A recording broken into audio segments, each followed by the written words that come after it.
ఇంట్లో 5గురు పిల్లలుంటే సందడి సందడిగా ఉంటుంది. ఈ 5గురు పిల్లల్లో ఎవరు ఎక్కువ అల్లరి చేసేవాళ్ళు? అంత అల్లరి లేదండి. ఈయనే అల్లరి.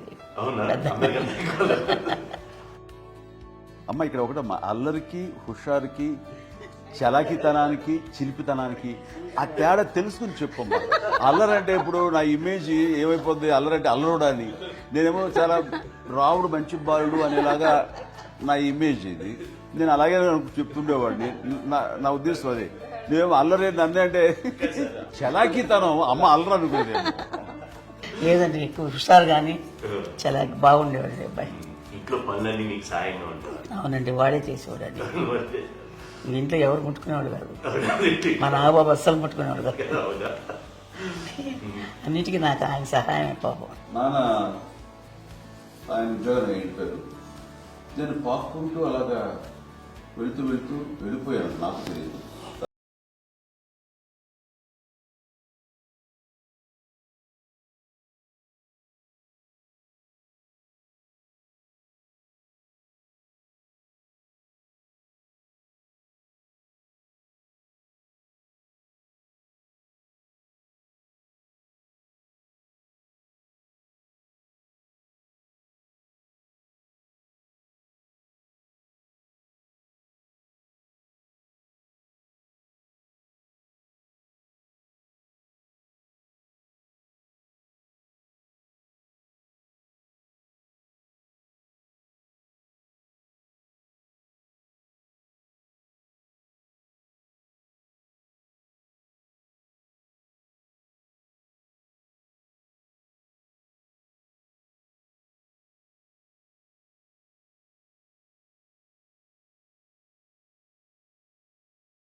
అక్క చెల్లెళ్ళకి ఇచ్చిన సలహా ఏంటి?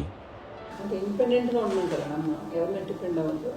మీ పిల్లలు నువ్వే జాగ్రత్తగా పెంచుకో, ఎవరిని చేయకు, డిపెండెంట్గా పెట్టద్దు. ఆవిడ మాకు బాగా ఎక్కువ చెప్తుండేది.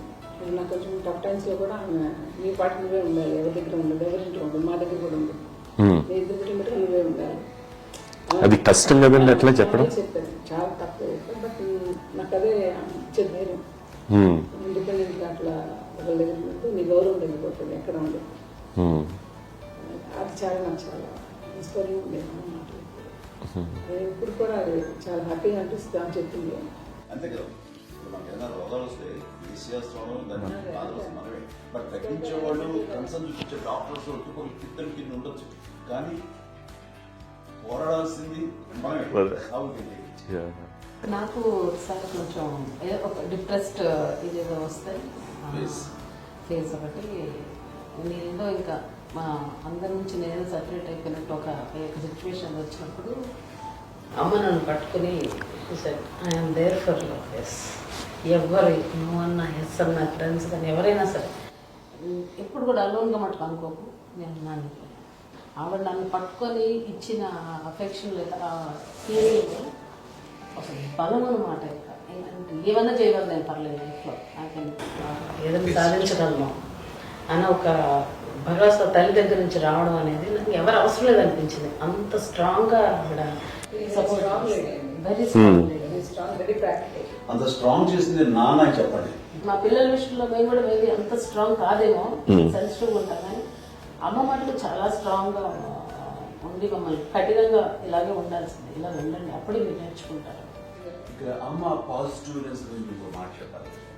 అంటే తన బిడ్డలకే కాదు, ఈ రోజున మా రెండో పాప శ్రీజ కూడా తనకి లైఫ్ చిన్న డిస్టర్బెన్స్ వచ్చింది. ఆ టైంలో కూడా తను ఏముందంటే అప్పుడు నాన్నమ్మ దగ్గరికి వెళ్ళాను, తను ఇచ్చిన భరోసా, తను ఇచ్చిన మాట వెళ్ళలేని ధైర్యం వచ్చింది నాతో. నాన్నమ్మ దగ్గర ఎప్పుడు కూర్చోస్తాడు అప్పుడే పాజిటివ్ ఫీలింగ్ వస్తుందని నాతో షేర్ చేసుకుంటాను. తను ఇప్పుడు మాతో చెప్తుంటే అనిపిస్తుంది కరెక్ట్. అమ్మ ఏం పర్లేదమ్మా, లైఫ్ అంటే ఒకరితోనే అయిపోదు, ఆ ఒక్కడి వల్ల వాళ్ళ ఇన్ఫ్లుయెన్స్ తోటో వాళ్ళు మన మీద నియంత్రించడం కానీ మన బాధల్ని వాళ్ళు చేయడం అవుతాం.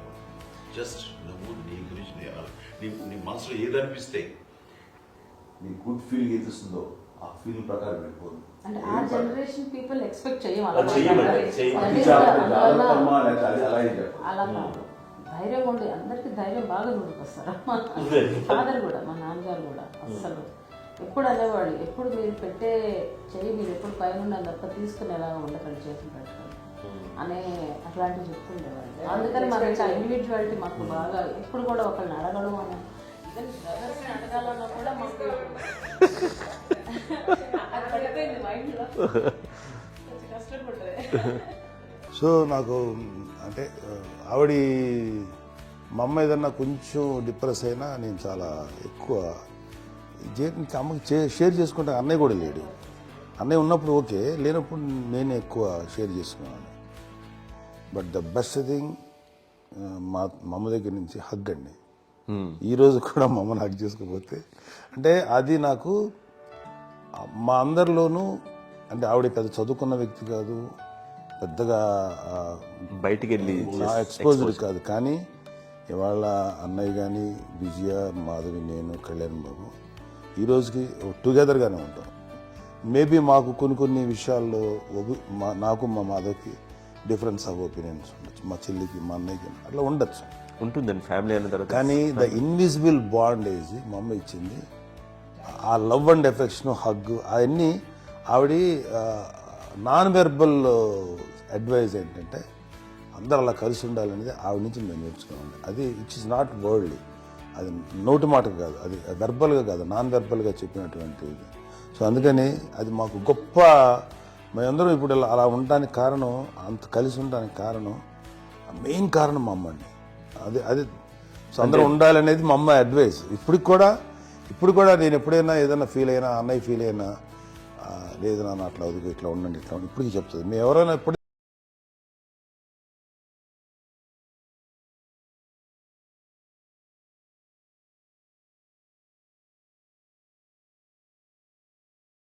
అలా కలిసి ఉండటం అనేటువంటి బాండేజ్ని ఆవిడ తన ఒక హగ్తో చెప్పింది. అన్నయ్య సినిమా చూడండి, జాదుకే చెప్పాను కూడా, అది మా అమ్మ దగ్గరే ఉందండి.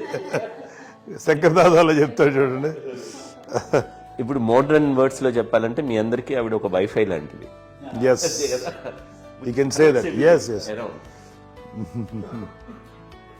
ఇంకొక అడ్వైజ్ కంటే అండి, అమ్మ విషయంలో నేను గొప్పగా ఫీల్ అయ్యేది, కానీ చాలా మంది పెద్దలు రిటైర్ అయిపోయి విశ్రాంతి తీసుకుంటున్నటువంటి పెద్దలందరూ కూడా ఆచరించే విధంగా ఒక విషయాన్ని నేను గమనించాను. ఇప్పుడంటే నా దగ్గర ఉంటుంది కాబట్టి ఉన్నాను. అమ్మ విడిగా ఇంకొక ఇంట్లో ఉండేది, 9 సంవత్సరాలు నాన్నగారు దూరమైన దగ్గర నుంచి ఉండేది. 5 సంవత్సరాలు ఒంటరిగా ఉండి నన్ను బిడ్డలందరూ ఎవరు మానవ వెళ్ళిపోయారు, నేను ఒంటరి అయిపోయాను అన్న ఫీలింగ్ అమ్మ ఎప్పుడు ఉండేది కాదు. తర్వాత బిడ్డలు వాళ్ళ టైం బట్టి వచ్చి చూసుకుంటే సరిపోతుంది. అది వారమా, నెలక, 2 నెలక, అసలు ఒకసారి రాలేని పరిస్థితిలో ఉంటుంది 5-6 నెలల పాటు. ఇదే ఊళ్ళో ఉండి పక్క విధుల్లో ఉండి ఎవరి పనులు వాళ్ళు బిజీగా ఉండి, ఎవరి షూటింగ్ వాళ్ళు బిజీగా ఉండి, ఎవరి ప్రొఫెషన్లో వాళ్ళు బిజీగా ఉండి, ఎవరి ప్రొఫెషన్లో వాళ్ళు బిజీగా ఉండి, తన సంసారం తను బిజీగా ఉంటాను. ఒకసారి అమ్మ ఏమీ ఫీల్ అయ్యేది కదా, ఏంటమ్మా రావట్లేదు, అసలు పట్టించుకోవట్లేదు ఏంటి అంటే, అంతేలేమ్మా అని ఇలాంటి నిరసన మాటలు కానీ, ఈసరింపు మాటలు కానీ, లేకపోతే న్యూనతాభావం కానీ ఇలాంటివి ఎప్పుడు అమ్మకు లేవండి. వచ్చే అబ్బాయి ఏం చేసి పెట్టడా చెప్పండి అంటూ చాలా పాజిటివ్ ఉంది. ఇప్పటికీ కూడా తను సెపరేట్ కిచెన్ మా ఇంట్లో మిగతా అందరూ వేరే కిచెన్. ఎందుకంటే అమ్మకి మోస్ట్ స్ట్రెస్ బస్టర్ వచ్చేసినా లేకపోతే రిలీఫ్ ఏంటంటే తన కిచెన్ కూర్చొని వండి అందరికి పెట్టాం. ఇప్పటికీ కళ్యాణ్ బాబు అక్కడక్కడ తిరిగేసి ఎక్కడో చేసి నిరసనలు చేసి చేసి వస్తే అమ్మకి చాలా జాలి. ఆడేదో ఇక మేము గుడ్లా కష్టపడుతున్నాం కానీ ఆడ ఎంతలో వెళ్ళేదో మీ టీవీలో వాటిలో అది ఎక్కువగా చూపించేసరికి వాడే కష్టపడతారు, మేము కష్టపడలేదు ఫీల్ అమ్మకి. అందులో వాడు రాగానే ఎలా వచ్చావా అని అమ్మ ఎక్కడ కళ్యాణ్ బాబు అంటే ముందు అమ్మను కానీ ఎక్కడ కళ్యాణ్ బాబు తను ఎక్కడ ఉంటాడో ఏమో ఉంటుంది తెలుసు. అది చేస్తారు ఎక్కడ తను వాడికి ఇష్టమైన బిర్యానీ అవి చేసి చక్కగా పంపించి అన్ని చేస్తుంది. అట్లాగా బిడ్డలకి పెట్టడమే తప్ప బిడ్డల నుంచి ఈ వయసులో ఎక్స్పెక్ట్ చేయడం లేకపోగా కొంచెం పట్టించుకోవట్లేదు అనే ఒక న్యూనత భావనలోకి వెళ్ళిపోయి సైకలాజికల్ డిప్రెస్ అయ్యే మదర్ మాత్రం కాదు. ఆ రకంగా మాకందరికీ భరోసా. మేము కూడా పెద్ద అయినా బిడ్డలు వాళ్ళ ప్రవృత్తి ఉద్యోగ రీత్యాల వాళ్ళ వృత్తి రీత్యా వాళ్ళు దూరం అయిపోయి మనల్ని చాలా కమ్యూనికేషన్ గ్యాప్ వచ్చినా సరే బిడ్డలు నాకు దూరం అయిపోయి పట్టించుకోవట్లేదు. ఇలాగే చూసాము వెళ్ళి ఎంత ఇదిగా ఉండేవాళ్ళు గురించి ఇప్పుడు ఏమైపోయాను అన్న ఇంత కించెం బాధపడలేదు వాళ్ళకి అంటూ నెగిటివ్ సైడ్ ఆలోచించే విధానం లేనే లేదు. అది మా అందరికి ఎంత కంఫర్టబుల్ అంటే అంతే కదా. ఎందుకోకపోతే మాధవ చూసుకుని మాధవ లేకపోతే నాగబాబు వెళ్తుంటాడు కడియడం వల్ల మా విజయ్ చూసుకుంటున్నది సరే నాకు కళ్యాణ్ బాబు తను చూసుకుంటాడు. ఇలా ఎవరో ఒకరు వెళ్తూ ఉంటాం. అమ్మ మాత్రం అది వెరీ గుడ్ హెల్దీ. నేను చాలా మంది తల్లిదండ్రులు చూశాను, వాళ్ళు చాలా ఇబ్బంది పడుతూ ఉంటారు. పట్టించుకోవట్లేదు అర్థం చేసుకున్నాము కానీ వాళ్ళు వస్తే బాగుంటుంది కదా అనేది ఉంటుంది. ఫీల్ అవుతారు. అవును, అలాంటి ఫీలింగ్ ఏం లేదు. బయట బిడ్డలు వస్తే వాళ్ళకి ఏం చేసి పెట్టాలా అనే ఆలోచన. అది వెరీ హెల్దీ. చాలా మంది ఆచరించాల్సిన ఒక విషయం అనుకుంటాను. చిన్నప్పుడు అన్ని ఆనందాలేనా, మర్చిపోలేని దుఃఖాలు కూడా ఏవైనా ఉన్నాయా? అమ్మ చెప్పాలంటే ఓపికకి, గృహిణిగా తన బాధ్యతలు నిర్వర్తించడానికి అండ్ అన్ని రకాలుగా టేకింగ్ కేర్. దీనికి ఒక మంచి ఉదాహరణ నేను చెప్పగలను. అది తలుచుకున్నప్పుడు నాకు చాలా ఉద్యోగంగా ఉంటుంది, నాకు చాలా ఖచ్చితంగా వచ్చేస్తుంది. అమ్మకి మేము 5 బిడ్డలు అండ్ పురిట్లోనూ 1 year పెరుగో 2.5 years పెరుగో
తెల్లారికి కాన్షియస్ పోయింది.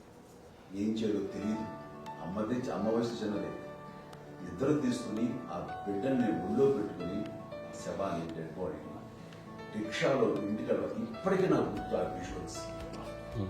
అని నాన్నకి తెలియదు ఏ విషయం, నాన్న ఎప్పుడు వస్తారో తెలియదు, ఎలా కమ్యూనికేట్ చేయాలో తెలియదు. అది తీసుకుని వెళ్ళిన తర్వాత ఇంట్లో గొడవ పెడుతుంటే ఏం చేయలేదు. చుట్టుపక్కల ముస్లిం సోదరులు ఉండేవాళ్ళు ఫ్యామిలీస్. మసీదు పొన్నూరు మసీదు పక్కన మా ఇంట్లో అనుకుంది. ఆ ఇంట్లో అందరూ వచ్చి చూసేవాళ్ళు, వాళ్ళే హెల్ప్ చేసేవాళ్ళు. ఏం చేయాలో తెలీదు నెక్స్ట్ రిచువల్స్ ఎలా చేయాలో, గంపకాలు ఎలా చేయాలో తెలియదు. అందరూ చిన్నపిల్లలే.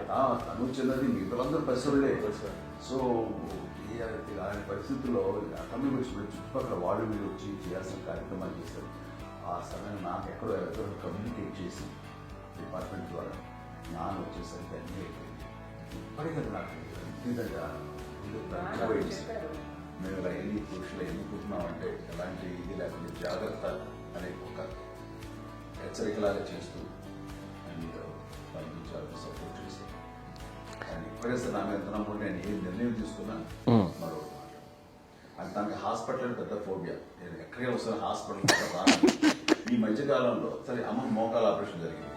అమ్మ నువ్వు ఇంటితో బాధపడుతున్నావు, అసలు ఈ రోజున వచ్చిన మెడికల్ అడ్వాన్స్మెంట్ నీకు అసలు ఏ బాధ తెలియకుండా మోకాల ఆపరేషన్ రిప్లేస్ చేస్తారు అని వీళ్ళందరూ చెప్పాలి భయపడతాను. ఎందుకంటే ఫస్ట్ ఎలా నాకు సపరేట్ అవుతాను ఎలా చెప్పాలి తెలియదు. ఒక్క ఇదంతా కలిపి నీ మాట వింటావు, మాట మీద నువ్వు చెప్తే వింటావు.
కాదు అమ్మకి ఎప్పుడు ఏంటంటే ఒక ఇదే పని చేయడని, అంతే. నిజంగా ఏ పని చేసేవాడు కాదు.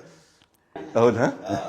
కష్టపడ్డా గుడ్లా కష్టపడ్డా లేదు లేదు లేదు వాడంటే మన మహాప్రేమ. నేను చూస్తున్నాను దగ్గర ముందు పెట్టినావు ఆర్టిస్ట్ కాబట్టి వ్యక్తిగత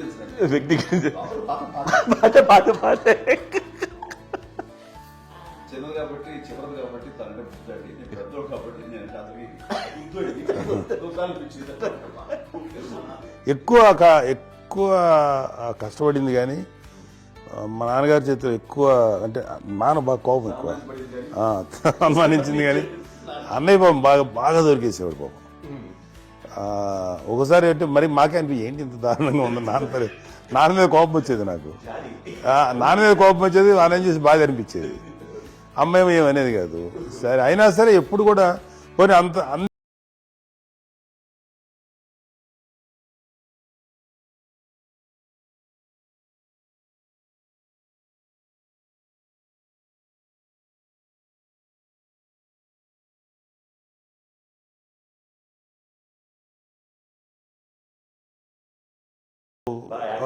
హైపర్ యాక్టివ్ ఉంటా. అన్నయ్య పుట్టడమే భయంకరమైన హైపర్ యాక్టివ్.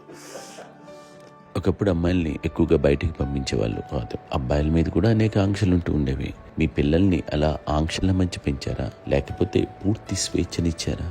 అంటే మాకు మా నాన్నగారు కానీ మా అమ్మగారు కానండి మాకన్నా చాలా బ్రాడ్ మైండ్ ఉన్న వ్యక్తులండి. ఎందుకంటే పిల్లలు ఎక్కడన్నా బయటకు వెళ్తే ఇప్పుడు మేమైతే భయపడిపోతాం. మా విజయ్ కానీ మా చిన్న చెల్లి అన్నయ్య నేను అందరం కూడా ఇవాళ ఉన్న పరిస్థితిలో వాళ్ళు ఎప్పుడు భయపడేవాళ్ళు కాదండి. ఎక్కడికి వెళ్తాను వెళ్ళనిచ్చేవాళ్ళు, లేట్ అయినా అసలు ఏమనేవాళ్ళు కాదు. లేకపోతే ఏదైనా మోటార్ బైక్లు వేసుకున్నాం, లేకపోతే కారులో ఎట్లా పడితే ఎట్లయినా సరే ఏమనేవాళ్ళు కాదు. వాళ్ళు తెలియకుండానే మాకు ఒక ఫ్రీడమ్ ఇచ్చారండి. సో దట్ అదే ఆ ఫ్రీడంలో భాగమే అన్నయ్య కానీ ఇండస్ట్రీకి వెళ్ళాలంటే కూడా ఒక వ్యక్తి ఒక కొడుకు ఒక గొప్ప కెరీర్ని పర్సూ చేసుకుంటూ వెళ్తున్నప్పుడు నాన్నగాని అమ్మగానే ఓపెన్ మైండ్ తోటి అసలు నువ్వు వెళ్ళినా ఎంతకాలం వెళ్తావచ్చు, నువ్వు ప్రయత్నించని చెప్పి అలా వదిలేశారండి. అన్నయ్య కూడా ఏంటంటే మోస్ట్ రెస్పాన్సిబుల్గా వెళ్ళి చాలా మేజర్ అమౌంట్ అన్నయ్యకి కూడా పెద్ద అమ్మకు వందలు ఇచ్చేది కాదు. కరెక్ట్గా ఆ ఇన్స్టిట్యూట్లో చదువుకునేటప్పుడు ఎంత ఇవ్వాలో కరెక్ట్గా ఇచ్చేది. తనకి ఎక్స్ట్రా ఖర్చు పెట్టుకుంటే అంటే అట్లా ఉండేది అంతే కదా. అంత జాగ్రత్తగా అన్నయ్య కూడా అంత రెస్పాన్సిబిలిటీగా రిసిప్రోకేట్ అయ్యి చేసి అందువల్ల మా అమ్మ నమ్మకం మా అమ్మగారిని మా నాన్నగారి నమ్మకాన్ని అంటే ఎప్పుడు అది వాడు ఇంత నమ్మకానికి 10 times ఇచ్చాడు. ఏ వయసెస్ వైపు కానీ ఏ అలవాట్ల వైపు కానీ ఎందరూ ఇండల్జ్ అవ్వకుండా నాకు నేనుగా నియంత్రించుకుంటూ సరైన మార్గంలో వెళ్ళేలాగా నాకు వెళ్ళడానికి లోపల ఆ స్ట్రాంగ్ థాట్ అడగానే వాళ్ళు రెసిస్ట్ చేస్తే ఇచ్చారని ఆపేశారు అని ఏదో చిన్న రిలక్టెంట్ ఫీలింగ్ ఉంటుంది. వాళ్ళ మీద చిన్న కోపం నిరసన ఉండేది. వాళ్ళు అలా లేకపోవడానికి వాళ్ళు అడిగిన వెంటనే జాగ్రత్త అనే నిర్ణయం నీది, కానీ జాగ్రత్త అని హెచ్చరిక చేయడంతో నాకు మరింత బాధ్యత తిరిగి గుర్తు తిరిగి నేను నడుచుకుంటూ వెళ్ళాను. కాబట్టి అది నాకు ప్లస్ అయింది వాళ్ళ దగ్గర. అంటే మదర్ అంటే తల్లి అనే కాదు, మదర్ ఫిగర్ ఎవరిచ్చినా సరే అది నానైనా తల్లితో సమానం అనుకుంటాను. నాకు చెప్పినట్లుగా అట్లాగా అలసిపోయి వచ్చిన నాకు కాళ్ళు నొక్కుతూ ఉంటే నాకు భయం వేసేసేది. ఆ తర్వాత పడుకో గలవాయించేవాడు, అది కూడా కోపం. అంటే ఉదాహరణ అంటే మళ్ళీ అదే నాకు తిడతారు, కాపు పడుకుని ఎక్కడ నిద్ర వస్తాయండి నాన్న అంటే. సో ఆ రకంగా నాన్న తన ప్రేమ చూపిస్తుంటాను. ఆ తర్వాత గోండా టైంలో కూడాను నేను ట్రైన్ కింద వెళ్తుంటే నాన్న అక్కడే ఉన్నారు, రాజమండ్రి దగ్గర. ఆయన చాలా కోపం చేసింది, ఇలాంటి చేస్తుంటావు నువ్వు, ఏదైతే ఏంటి అనేది చెప్పి ఏం పనిదానా ఏమవుతుందా అన్ని రకాల సేఫ్టీ అన్ని రకాల జాగ్రత్త తీసుకున్నాం. ఈ రోజు ఉన్నది సేఫ్టీ అప్పుడు లేదు. అయినా సరే రేపు పొద్దున నీ కొడుకులు ఇలాంటి పరిస్థితుల్లో నీకు తెలిసి వస్తారు అప్పుడు అనేవాడు. ఎన్నిసార్లు ఆ మాట అనేవాళ్ళు.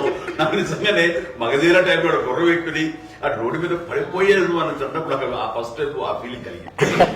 అలాగే పీటర్ హెయిన్స్ అనేవాడు ఫస్ట్ మగధీరలో జంప్ చేస్తారు, మోటార్ బైక్ జంప్ చేసినప్పుడు ట్రైల్లో పీటర్ హెయిన్స్ అంత హైట్ నుంచి 20 feet 25 feet హైట్ నుంచి పడిపోయి మొత్తాన్ని బోన్స్ ఇరగొట్టుకుని వాడు 7 నెలల పాటు వాడు ఇది హాస్పిటలైజ్. అది వీడైతే ఏమో తలుచుకుని భయం వేసేసేది. అప్పుడు నాన్న గుర్తుకొచ్చేవాడు, ఓహో వాళ్ళ టెన్షన్ ఇంత లేవు, మనకి మన కొడుకు వస్తే తెలియదు ఈ మాట నాన్న ఎప్పుడు అన్నారని అనిపిస్తుంది. Sweet memories. అత్త కోడల మధ్య అనుబంధం ఎలా ఉంటుంది? సురేఖ్ గారితో మీకున్న అనుబంధం గురించి చెప్తారా? మాకండి కోడలు కాదండి, నా కూతురండి. అంత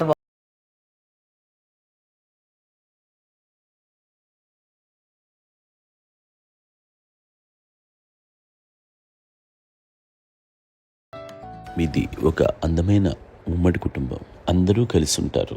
ఇంత ఆనందంగా ఉండడానికి కారణం ఏంటి? దీనికి పునాది ఎవరే వేశారు? మా నాన్నగారి క్వాలిటీ నేను ఎగ్జాంపుల్ చెప్పగలను. అమ్మ వాళ్ళ ఇంట్లో పెద్దది, వాళ్ళ నాన్నగారు అంటే మా తాతయ్య గారు ప్రొహిబిషన్ డిపార్ట్మెంట్ లో సిఐగా ఎస్ఐగా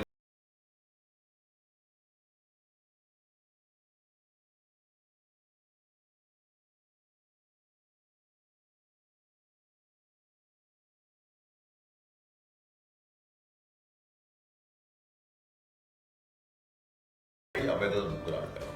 వాళ్ళు ఏంటంటే రాకరావడి నాగోప కంటే కూడా చిన్నవాడు. అది ఆ వయసు అంత చిన్నవాడు. అమ్మ మా పిన్నమ్మని నాకంటే చిన్నవాడు. అలాంటి పిన్నమ్మల్ని ఆయన వీళ్ళ నాగ చనిపోయిన తర్వాత తన ఫ్యామిలీ అంతగా నాన్న పెంచారు. నాన్న కూడా అరాపురా శాలరీ మీద బతికేదే తప్ప కూడా కాదు. సో తనకు మిగిలిన దాంట్లో మళ్ళీ ఆ ఫ్యామిలీని చూసుకోవడం, మా అమ్మమ్మని చూసుకోవడం, వాళ్ళ మంచి చెడు చూసుకోవడం, వాళ్ళకు ఇల్లు మాత్రం ఉంది మొగల్తూరులో. ఆ ఇంట్లో వాళ్ళు అద్దెకు వస్తే ఆ కొంచెం డబ్బు నానిచ్చే డబ్బు, అక్కడ పొలం కొనిచ్చారు, ఆ పొలం ఇచ్చే డబ్బుతోటి అంతా బాగా చూసుకోవాలి తన ఫ్యామిలీ లాగా.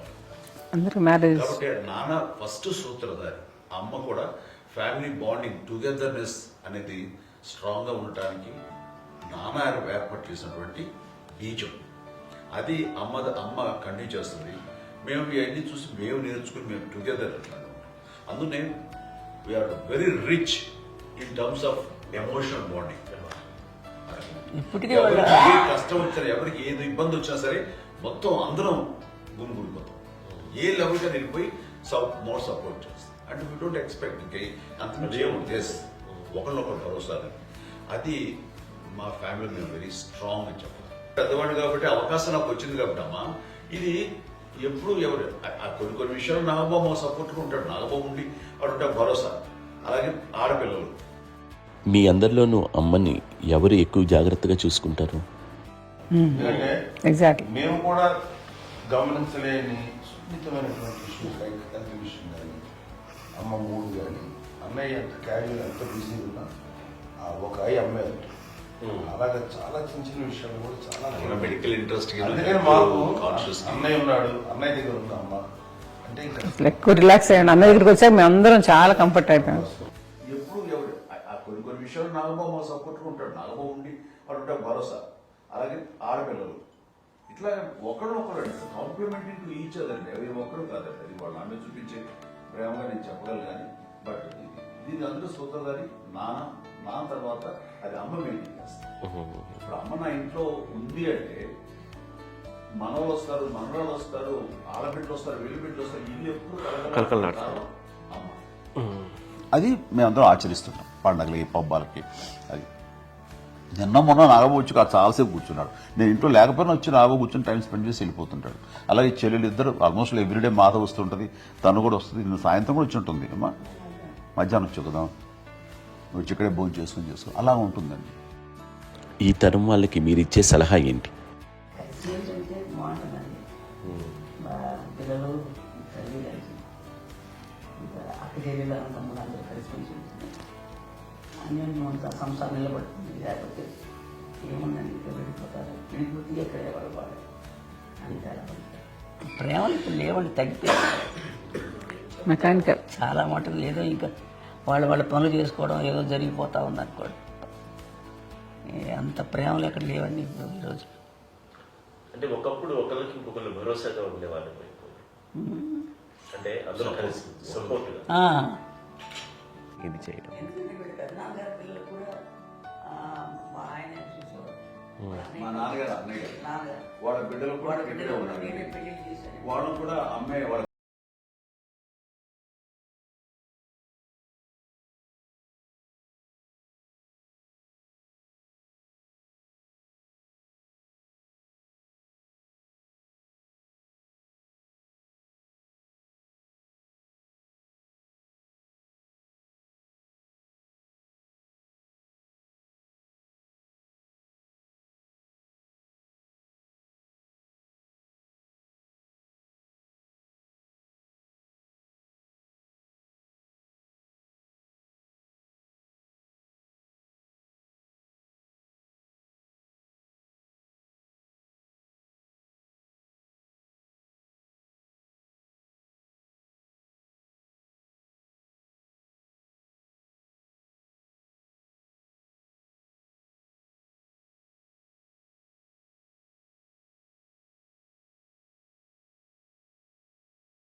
ఎన్ని ఆస్తులు వచ్చాయి ఫిజికల్ గా అనే దాని మీద కంటే కూడా ఇవి ఆస్తిగా తీసుకుంటూ నేను విలువ ఎరిగి గుర్తెరిగి దాని ప్రభావం తెలుసుకుని అది గనక మనం ఇచ్చుపుచ్చుకుంటే ఫ్యామిలీలో అంటే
మా చెల్లెలు కూడా వస్తాయని అనుకోవట్లేదు, సూర్య కూడా ఉంటుందని నేను అనుకోవటం లేదు.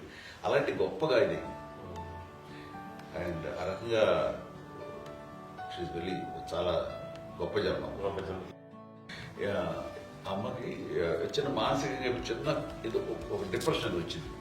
ఏదో నాన్న గుర్తుకొచ్చో, నాన్న లేరనో, లేకపోతే వాళ్ళ అమ్మగారు కూడా అదే టైం చనిపోయారనో, తన దగ్గర ఉంటారు. ఏదో ఉన్నప్పుడు మేము అందరం సపోర్ట్గా ఉండి మాకు నా దగ్గర ఉందిగా అని చెప్పేసి అప్పట్లో అమ్మ వేరేగా ఉంది.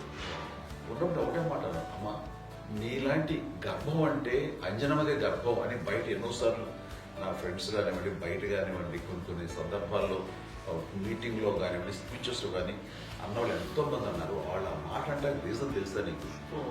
కోటాను కోటల్లో ఎంతమంది తల్లులకు నీకు వచ్చిన అదృష్టం, నీకు లభించినటువంటి గౌరవం లభిస్తున్నాను. బిడ్డలు ఎంతో మంది చేత కొనియాడబడుతున్నారు, ఎంతో మందికి సహాయపడుతూ ఆ రకంగా వాళ్ళందరి యొక్క ఆశీస్సులు పొందుతున్నారు. కానీ ఎంతో మందికి నిరంతరం హెల్ప్ చేస్తూ వాళ్ళ ఇది చూసుకుంటున్నారు.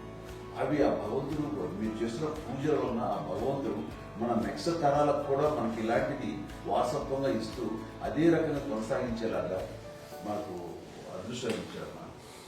ఇంతమంది ఎవరు మీ నుంచి వచ్చిన వాళ్ళే, మీరు ఇది ఎంత గొప్ప గర్భం, ఎంత గొప్ప జన్మ ఇది. అలాంటిది నువ్వు ఇలా అవన్నీ హై లెవెల్లో ఉండాలి ఫీలింగ్స్ గా నువ్వు కానీ. అంతే నువ్వు ఇలాగా కుంగిపోవడం ఏంటమ్మా చెప్పినప్పుడు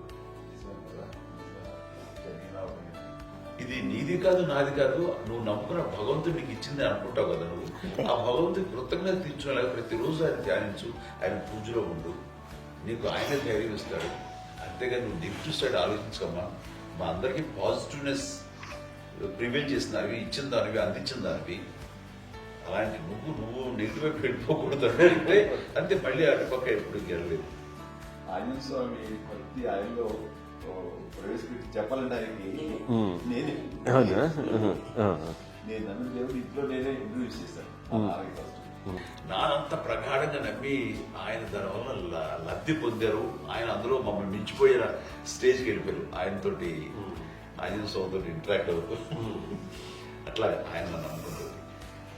ఆయన నానంటారు అంతా నా గురువు, నా పెద్ద కొడుకు పెద్దోడే.